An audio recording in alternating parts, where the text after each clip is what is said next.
പശ്ചിമേഷ്യയിലെ സംഘർഷം വീണ്ടും രൂക്ഷമായ സാഹചര്യത്തിൽ ലോകമെമ്പാടുമുള്ള അമേരിക്കൻ പൗരന്മാർക്ക് US സ്റ്റേറ്റ് ഡിപ്പാർട്ട്മെന്റ് യാത്രാ ജാഗ്രതാ നിർദ്ദേശം നൽകി. മേഖലയിലെ സുരക്ഷാ സാഹചര്യം അതീവ സങ്കീർണമാണെന്നും ഏത് നിമിഷവും സംഘർഷം കൂടുതൽ വ്യാപിപ്പിക്കാനുള്ള സാധ്യതയുണ്ടെന്നും മുന്നറിയിപ്പിൽ പറയുന്നു. അതേസമയം അമേരിക്ക ആക്രമണം തുടർന്നാൽ മറക്കാനാകാത്ത പാഠം നൽകുമെന്ന് ഇറാന്റെ പരമോന്നത നേതാവ് മുജ്തബ ഖമേനി മുന്നറിയിപ്പ് നൽകി. അമേരിക്കയും ഇറാനും തമ്മിൽ കഴിഞ്ഞ മാസം ഒപ്പുവെച്ച സമാധാനത്തിനുള്ള ഇടക്കാല ധാരണ തകർന്നതോടെയാണ് മേഖലയിൽ വീണ്ടും സൈനിക നീക്കങ്ങൾ ശക്തമായത്. US സ്റ്റേറ്റ് ഡിപ്പാർട്ട്മെന്റ് പുറത്തിറക്കിയ യാത്രാ നിർദ്ദേശത്തിൽ പ്രത്യേകിച്ച് പശ്ചിമേഷ്യയിൽ കഴിയുന്ന അമേരിക്കൻ പൗരന്മാർ അതീവ ജാഗ്രത പാലിക്കണമെന്നും സമീപത്തുള്ള അമേരിക്കൻ എംബസിയുടെയോ കോൺസുലേറ്റിന്റെയോ നിർദ്ദേശങ്ങൾ കർശനമായി പിന്തുടരണമെന്നും ആവശ്യപ്പെട്ടു. പ്രാദേശിക സുരക്ഷാ സാഹചര്യങ്ങൾ അതിവേഗം മാറിക്കൊണ്ടിരിക്കുകയാണെന്നും യാത്രയ്ക്ക് തയ്യാറെടുക്കുന്നവർ ഏറ്റവും പുതിയ വിവരങ്ങൾ പരിശോധിക്കണമെന്നും നിർദ്ദേശത്തിൽ പറയുന്നു. സംഘർഷം രൂക്ഷമായതോടെ ചില മേഖലകളിൽ വ്യോമപാതകൾ അടയ്ക്കപ്പെടാനും വിമാന സർവീസുകൾ റദ്ദാക്കാനും സാധ്യതയുണ്ടെന്നും സ്റ്റേറ്റ് ഡിപ്പാർട്ട്മെന്റ് മുന്നറിയിപ്പ് നൽകി.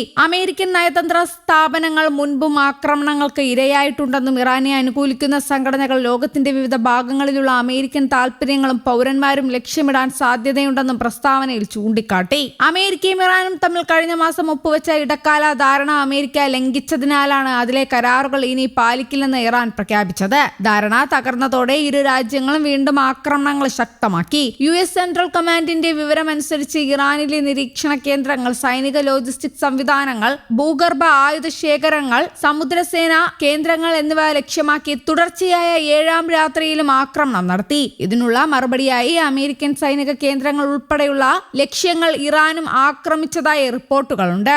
സംഘർഷത്തിന്റെ പ്രധാന കേന്ദ്രമായി ഹോർമുസ് കടലിടുക്കും മാറിയിട്ടുണ്ട്. ലോകത്തെ ക്രൂഡ് ഓയിൽ വിതരണത്തിന്റെ വലിയൊരു പങ്ക് കടന്നുപോകുന്ന ഈ കടലിടുക്കിൽ നിയന്ത്രണം നേടാനുള്ള നീക്കങ്ങളാണ് ഇപ്പോൾ ശക്തമായിരിക്കുന്നത്. ഇതോടെ ആഗോള എണ്ണവിലയിലും അന്താരാഷ്ട്ര വ്യാപാരത്തിലും പ്രത്യാഘാതം ഉണ്ടാകുമെന്ന ആശങ്ക ഉയർന്നിട്ടുണ്ട്. കുടിവെള്ള വിതരണത്തിന് നിർണായകമായ ഡിസാലിനേഷൻ പ്ലാന്റുകൾ ഉൾപ്പെടെയുള്ള അടിസ്ഥാന സൗകര്യങ്ങൾക്കും ഭീഷണിയുണ്ടെന്ന് റിപ്പോർട്ടുകൾ സൂചിപ്പിക്കുന്നു. അതേസമയം ടെലിവിഷനിലൂടെ പുറത്തുവിട്ട സന്ദേശത്തിലാണ് മുജ്തബ ഖമേനി അമേരിക്കയ്ക്ക് മുന്നറിയിപ്പ് നൽകിയത്. അമേരിക്കൻ പ്രസിഡന്റ് ഡൊണാൾഡ് ട്രംപിന്റെ ഒപ്പുള്ള കരാറിന് ഇനി യാതൊരു സാധുതയും ഇല്ലെന്നും അത് അസാധുവാണെന്നും ഖമേനി വ്യക്തമാക്കി.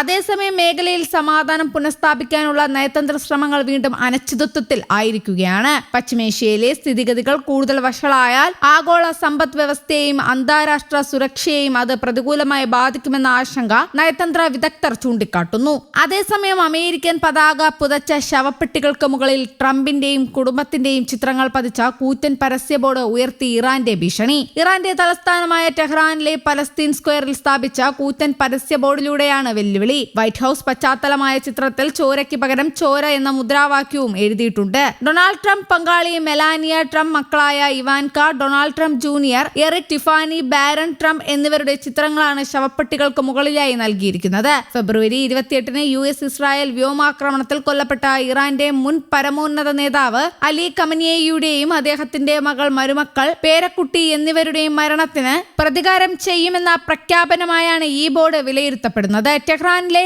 എൻഗലാബ് സ്ക്വയറിൽ സ്ഥാപിച്ച മറ്റൊരു ബോർഡിൽ കണ്ണുകളടച്ച് മുടി അലങ്കോലമായി ശവപ്പെട്ടിയിൽ കിടക്കുന്ന ട്രംപിന്റെ ചിത്രമുണ്ട്. ഇതിന് താഴെ ഞങ്ങൾ ട്രംപിനെ കൊല്ലുമെന്ന് പേർഷ്യൻ ഭാഷയിലും ഇംഗ്ലീഷിലും എഴുതിയിട്ടുണ്ട്. News desk, Kerala Kaumudi.